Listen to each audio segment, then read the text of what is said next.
Hi ಎಲ್ಲರಿಗೂ ನಮಸ್ಕಾರ, welcome back to my channel. ಇವತ್ತಿನ ವ್ಲಾಗನ್ನು ಶುರು ಮಾಡ್ತಾ ಇದ್ದೀನಿ. ನಾವು ಇವಾಗ ರೆಸಾರ್ಟಿಗೆ ಹೋಗ್ತಾ ಇದ್ದೀವಿ. ಆ್ಯಕ್ಚುಲಿ ಇದು ಗ್ರೂಪ್ ಟ್ರಿಪ್ ಆಗಿದೆ ಇವರ ಆಫೀಸಿಂದ.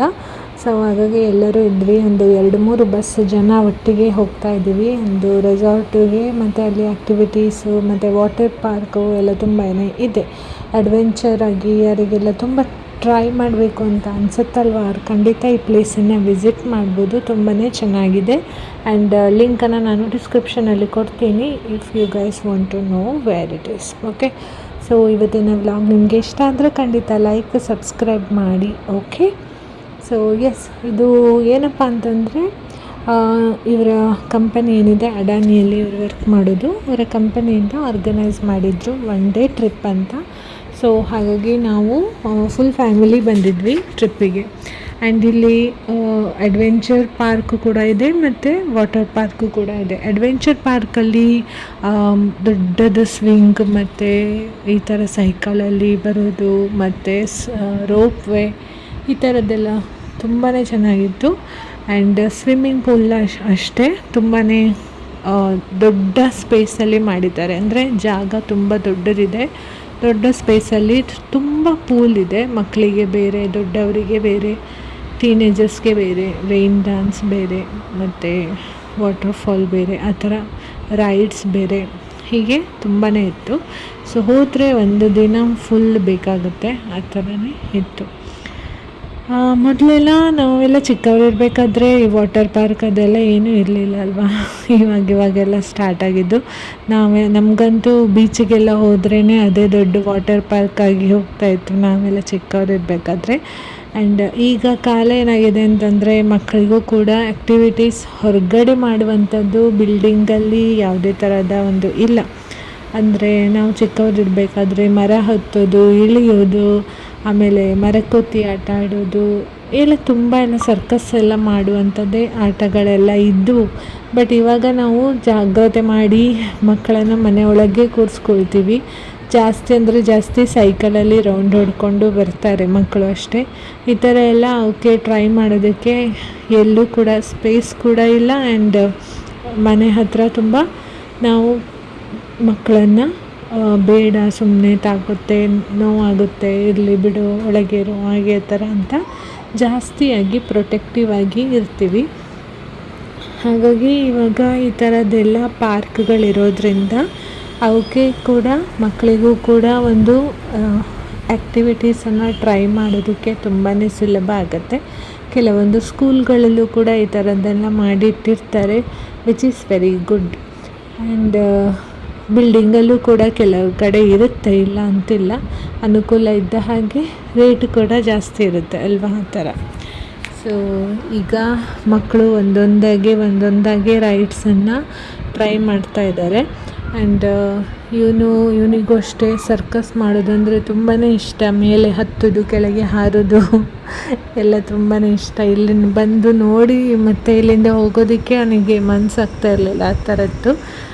ಮತ್ತು ಹೀಗೆ ಮಕ್ಕಳದ್ದು ಕೂಡ ಟೈಮ್ ಪಾಸ್ ಆಗುತ್ತೆ ಅಂತ. ಬಟ್ ಎಕ್ಸಾಮ್ ಬೇರೆ ನಡೀತಾ ಇತ್ತು, ಹಾಗಾಗಿ ಲಾಸ್ಟ್ 2 ಎಕ್ಸಾಮ್ ಇರಬೇಕಾದ್ರೆ ಹೋಗಿದ್ದು. ಮತ್ತೇನು ಮಾಡೋದು, ಹೋಗಬೇಕಲ್ಲ ಅಂತ.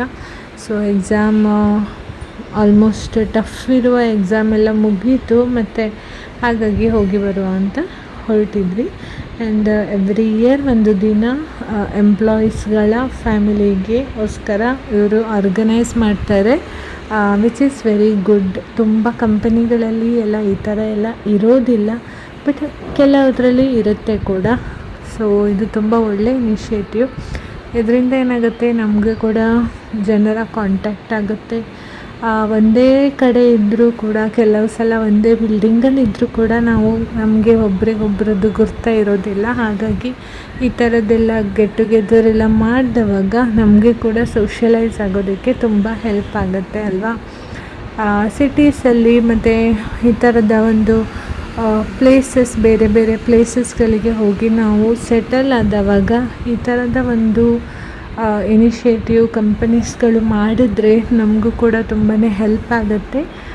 ಇದರಿಂದ ನಮಗೆ ಒಂದು ನಮ್ಮ ಕರ್ನಾಟಕದವರಾಗಿರ್ಬೋದು ಅಥವಾ ಕನ್ನಡ ಮಾತಾಡುವವರಾಗಿರ್ಬೋದು ಸಿಕ್ಕಿದಾಗ ತುಂಬಾ ಖುಷಿ ಆಗುತ್ತೆ ಅಲ್ವಾ, ಏನಂತೀರ?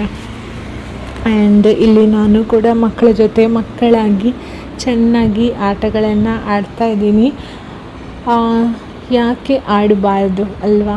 ನಾವು ಕೂಡ ಮಕ್ಕಳ ಜೊತೆ ಚಿಕ್ಕವರು ಇರಬೇಕಾದ್ರೆ ಮಾತ್ರ ಆಡಬೇಕು ಅಂತ ಏನಿಲ್ಲ. ಅವರು ದೊಡ್ಡವರು ಆಗ್ತಾ ಇದ್ದಾಗೆ ಅವರನ್ನು ನಾವು ಬಿಟ್ಟುಬಿಟ್ರೆ ಅವ್ರಿಗೂ ಕೂಡ ಒಂಥರ ಹಿಂಸೆ ಅನಿಸುತ್ತೆ.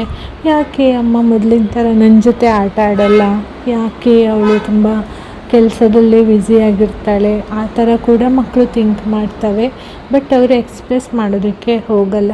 ಹಾಗಾಗಿ ನಾವು ಆದಷ್ಟು ಅವರ ಜೊತೆ ಚೆನ್ನಾಗಿ ಬೆರೆತುಕೊಂಡು ಹೋದರೆ ತುಂಬಾ ಚೆನ್ನಾಗಿರುತ್ತೆ. ಅವರ ಒಂದು ಬೆಳವಣಿಗೆಗೂ ಕೂಡ ಚೆನ್ನಾಗಿ ಇರುತ್ತೆ ಮತ್ತು ನಮಗೂ ಕೂಡ ಖುಷಿಯಾಗಿ ಇರುತ್ತೆ. ನಾವು ಕೂಡ ಚೆನ್ನಾಗಿ ಎಂಜಾಯನ್ನು ಮಾಡ್ಬೋದು.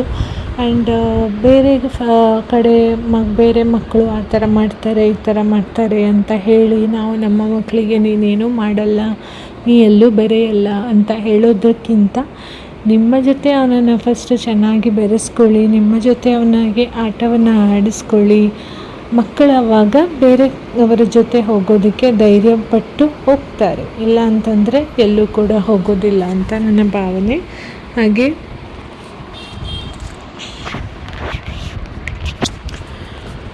ಒಂದು ಮೊದಲಿನ ವಿಡಿಯೋಗಳಲ್ಲಿ ನಾನು ಹೇಳಿದ ಹಾಗೆ ಒಂದು ಹಾಬಿ ಅಂತ ಇದ್ದರೆ, ಒಂದು ಇಷ್ಟವಾದ ಆ್ಯಕ್ಟಿವಿಟೀಸ್ ಅಂತ ಇದ್ದರೆ ತುಂಬ ಈಸಿ ಆಗುತ್ತೆ ಲೈಫ್. ಇಲ್ಲ ಅಂತಂದರೆ ತುಂಬ ಕಷ್ಟನೇ ಅಂತ ಹೇಳ್ಬೋದು.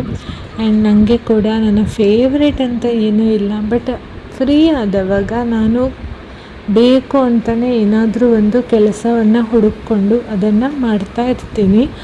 ಸೊ ಹಾಗಾಗಿ ನನಗೆ ಟೈಮ್ ಪಾಸ್ ಕೂಡ ಆಗುತ್ತೆ ಮತ್ತು ಮನಸ್ಸಿನಲ್ಲಿ ಈ ಥರದ ಆಲೋಚನೆಗಳು ಬರೋದಿಲ್ಲ.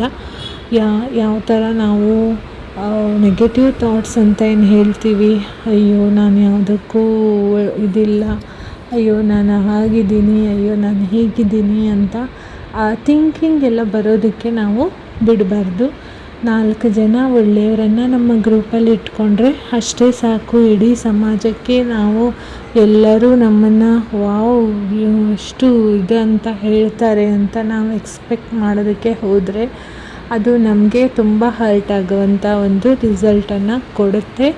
ಹಾಗಾಗಿ ಚಿಕ್ಕ ಚಿಕ್ಕ ಆ್ಯಕ್ಟಿವಿಟೀಸ್ ಇರ್ಬೋದು, ಹಾಬೀಸ್ ಇರ್ಬೋದು, ಅದರಲ್ಲಿ ನಿಮ್ಮನ್ನು ನೀವು ತೊಡಗಿಸಿಕೊಂಡ್ರೆ ಮಕ್ಕಳ ಜೊತೆ ಹೊರಗಡೆ ಹೋಗೋದು, ಪಾರ್ಕಿಗೆ ಹೋಗೋದು ಅಥವಾ ಈ ಥರ ಆ್ಯಕ್ಟಿವಿಟೀಸನ್ನು ಜಾಯಿನ್ ಆಗೋದು ಎಲ್ಲ ಮಾಡಿದ್ರೆ ನೀವು ಕೂಡ ಬ್ಯುಸಿಯಾಗಿರ್ತೀರ. ದಿನವೂ ಕಳೆಯೋದಕ್ಕೆ ಕಷ್ಟ ಅನಿಸಲ್ಲ ಅಲ್ವಾ? ಇವಾಗ ಇದು ಒಂದು ಸಂಡೇ ಹೋಗಿದ್ದಷ್ಟೇ, ಮತ್ತು ಉಳಿದ ದಿನ ಎಲ್ಲ ನಾವು ನಮ್ಮ ಜೊತೆನೇ ಇರಬೇಕು ಅಲ್ವಾ, ಮನೆಯಲ್ಲೇ ಇರಬೇಕಾಗತ್ತೆ. ಆಗ ನಾನು ಏನು ಮಾಡ್ತೀನಿ, ಆವಾಗ ನಾನು ಮೊದಲೇ ಹೇಳಿದ ಹಾಗೆ ಈ ಥರದ ಒಂದು ಆ್ಯಕ್ಟಿವಿಟೀಸ್, ಇಲ್ಲ ಅಂತಂದರೆ ನಾಳೆ ಬೆಳಗ್ಗಿನ ತಿಂಡಿಯ ಪ್ರಿಪರೇಷನ್ ಮಾಡಿಡೋದು, ಮಧ್ಯಾಹ್ನ ಊಟದ ಪ್ರಿಪರೇಷನ್ ಮಾಡಿಡೋದು. ಕೆಲಸಗಳಿಗೇನು ಕಮ್ಮಿ ಇರಲ್ಲ ಅಲ್ವಾ? ಒಂದಾದಮೇಲೆ ಒಂದು ಕೆಲಸ ಇದ್ದೇ ಇರುತ್ತೆ. ಮತ್ತು ಈ ಥರ 2 ಮಕ್ಕಳು ಬೇರೆ ಇದ್ದರೆ ಅವರ ಸ್ಟಡೀಸ್, ಅವರ ಹೋಮ್ ವರ್ಕ್, ಸ್ಕೂಲಿಂದ ಬಂದ ಮೇಲೆ ಅವರ ಹಿಂದೆಯೇ ನಮ್ಮ ಟೈಮೆಲ್ಲ ಹೊರಟೋಗುತ್ತೆ. ಸೊ ಹೀಗೆ ನಿಮ್ಮ ಟೈಮನ್ನು ಒಳ್ಳೆಯ ಕೆಲಸಗಳಿಗೆ ಮತ್ತು ಒಳ್ಳೆಯ ಆಲೋಚನೆಗಳಿಗೆ ಇನ್ವೆಸ್ಟ್ ಮಾಡಿ ಫ್ಯೂಚರಲ್ಲಿ ನಿಮಗೆ ಡಿಫ್ರೆನ್ಸ್ ಗೊತ್ತಾಗತ್ತೆ ಅಂತ ಹೇಳ್ತಾ ಇವತ್ತಿನ ಈ ವ್ಲಾಗನ್ನು ನಾನು ಎಂಡ್ ಮಾಡ್ತಾ ಇದ್ದೀನಿ. ಓಕೆ,